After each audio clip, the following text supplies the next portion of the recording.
অনেকদিন পর এসেছি আমরা ঝড়খালি, এসে অনেকগুলো ভেড়া দেখলাম। ভেড়া দেখার পর আমরা কালো ছাগল দেখছি, তারপর যাবো আমরা নদীর পাড়ে, গিয়ে লঞ্চ ফঞ্চ চাপবো। আসিফদার পিছনে আছে, আসিফদাকে যারা দেখছো লাইক কমেন্ট শেয়ার করো অ্যান্ড কমেন্টে জানাও কেমন লাগছে আসিফদাকে। আগে চলে গেছে বাবা মাদের সাথে যেতে হবে, অ্যান্ড ছোটো ছোটো কিউট ছাগলগুলোও দেখতে হেবি লাগছে। সো চলো আমরা লঞ্চ চাপি, লঞ্চ চেপে খুব মজা করি অ্যান্ড আরও সব ভিডিও দেখতে থাকো, শেষ পর্যন্ত দেখতে থাকো। ফাইনালি ফ্রেন্ডস, এখানে ফটো শ্যুট চলছে আর দেখতে পাচ্ছ ফটো শ্যুটার অ্যান্ড এই যে আছে মডেলার। চলো পোজ দাও, দেখা যাক কিরম ফটো উঠেছে না ভালো। এই দেখো গাইস, তো বড় বড় বাঘ, আর এরা বলছে নাকি আমরা রেস করবো। ওই দেখো ছুটছে, দেখো কেমন বুঝতেই পারছেন, এটা হচ্ছে বাঘ আর হরিণের বিকশিত রূপ। ফাইনালি ফ্রেন্ডস, আমরা তো এখানে ঝড়খালি এসেছি আর দেখছি যে সাইডে একটা বেলটা গাছ, বলছে এটা পড়লে আর বাঘ ধারে পাশে গেছে। শোনার সাথে সাথে দেখছো পুলিশ চলে এসছে। আমি তো অবাক, কি বলছে এসব। আর সামনে দেখছি মেলাও বসেছে, বাঘ দেখবো না মেলাই ঘুরবো। খালি ঝড়খালি নাকি একটা বাঘও আছে, বাঘের সামনে এটা যদি পড়ে যাওয়া হয় তো বাঘ তো উল্টো দৌড়াবে, তো সিন তো এখানে ক্রিয়েট হয়ে যাবে। তো ফাইনালি ফ্রেন্ডস, আমরা এসেছি ঝড়খালি অ্যান্ড দেখতে পাচ্ছি মাথাটা কেমন ভাবে আছে, বেশি চাপ দেওয়া যাবে না, এসে কামড়ে মামড়ে। তো এটাই সেই ঝড়খালি ফেরিঘাট, সাইডেই আছে লঞ্চ করে আপনারা লঞ্চ এরকম ভাবে চড়তে পারেন, বেশ মজা লাগবে। তো আমরা লঞ্চের ভিডিওটা আপনাদেরকে পরে দেখিয়ে দেবো, দেখতে থাক, বেশ ভালো লাগবে। তো ফাইনালি ফ্রেন্ডস, আমরা একটু আগে ঘাটের ধারে চলে গেছি, তারপরে এখানে যে বসেছিলাম জায়গাটা আপনাদের দেখানো হয়নি এত ব্রিফ, ওখানে আমরা ব্যাগটা ফেলে রেখে চলে গেছি। তো লাল লাগাচ্ছে লাখো কোটি শুক্রিয়া, ওর ভিতরে অনেক কিছু আছে, ওই জিনিসটা যদি হারিয়ে তো খুবই প্রবলেমে পড়ে যেত।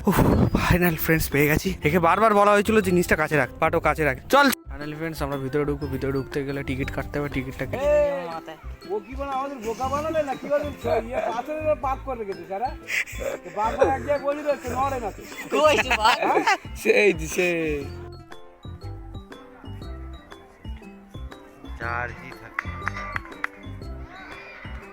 ফাইনাল ফ্রেন্ডস, আমরা পার্কের ভিতর ঢুকে দেখছি একটাই বাঘ আছে আর একটু বাচ্চা বাঘ আছে। বাচ্চা বাঘটায় পাঁচিলে উঁচুর কারণে দেখা যাচ্ছে না, আর একটা বাঘ আছে ওটা তাও বোঝা যাচ্ছে না, নিচে শুয়ে পড়েছে। তো ফালতু একদম আসা হয়ে গেছে, ফালতু থেকে একটু লঞ্চ চেপে ফেরিঘাটে ঘুরলো, তাতে বাচ্চাটাও আছে।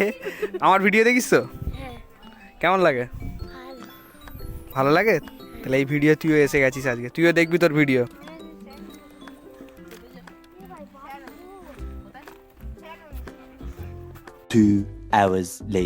ফাইনালি ফ্রেন্ডস, আমরা ঘুরলাম ফিরলাম অ্যান্ড আমরা ফেরিঘাটের দিকে চলে এসেছি লঞ্চ চাপার জন্য। লঞ্চটা চড়বো, সামনে কিছু বড় বড় লঞ্চ আছে, লঞ্চ দেখতে পাচ্ছ।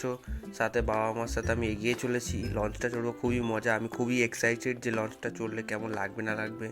ফার্স্ট টাইম আমি লঞ্চ চড়তে চলেছি অ্যান্ড আমরা যাবো সুন্দরবনের ধারে ঘুরতে। তো যদি কিছু দেখ, লঞ্চের ধারে এসেছি অ্যান্ড দেখছি অনেকই ভিড়, ওরাও লঞ্চ চাপার জন্য রেডি পুরো। তো আমরা ফাইনালি 6 জন আর 7 জন একটা লঞ্চ নেবো, আর বাদ বাকি 30 জন বাকি যেগুলো আছে আর একটা লঞ্চ নেবে। তো চলো ঘুরি, ভিজিট করি।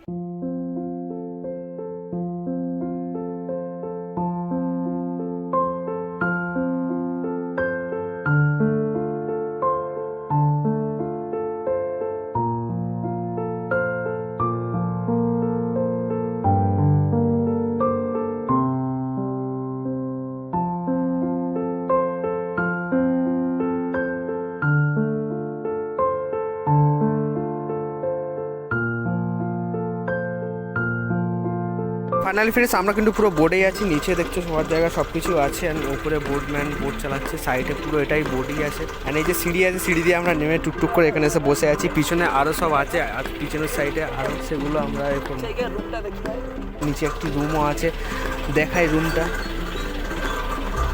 আপনাদেরকে দেখিয়ে দিই। ফাইনাল ফ্রেন্ডস, এখানে খুব আওয়াজ, বোর্ডের খুব আওয়াজ। এখানে রুমগুলো দেখতে পাচ্ছি এরকম ধরনের বেড নিচে সব করা আছে। এই যে মোটর সব আছে, এখানে হচ্ছে এটা মোটর যার জন্য চলছে। সাইডে এদিকে খুবই ভালো পজিশান, এখানে যদি মানে বসা হয় না, সাইডে একটা জানলা দিয়ে দেখলে আলাদা একটা ফিল পাওয়া যাবে, ঠিক আছে। তো আমরা ফের উপরের দিকে যাব, এখানে খুবই আওয়াজ, ভিডিও করতে প্রবলেম হচ্ছে। ওরে বাপ রে বাপ, কী প্রবলেম। তো ফাইনালি ফ্রেন্ডস, আমরা লঞ্চে উঠে নদীর মাঝখানে চলে এসেছি অ্যান্ড দেখতে পাচ্ছ আশেপাশে সব শুকিয়ে গেছে অ্যান্ড সাইডে সুন্দরবনের মতন কিছু সুন্দরী গাছ আছে অ্যান্ড মানে যেসব নৌকাগুলো না এই পাড়ে ফেসে যায়, সেসবগুলো যতক্ষণ না এই জলটা উপরে উঠবে ততক্ষণ ওই নৌকাগুলো নিচে নামতে পারবে না।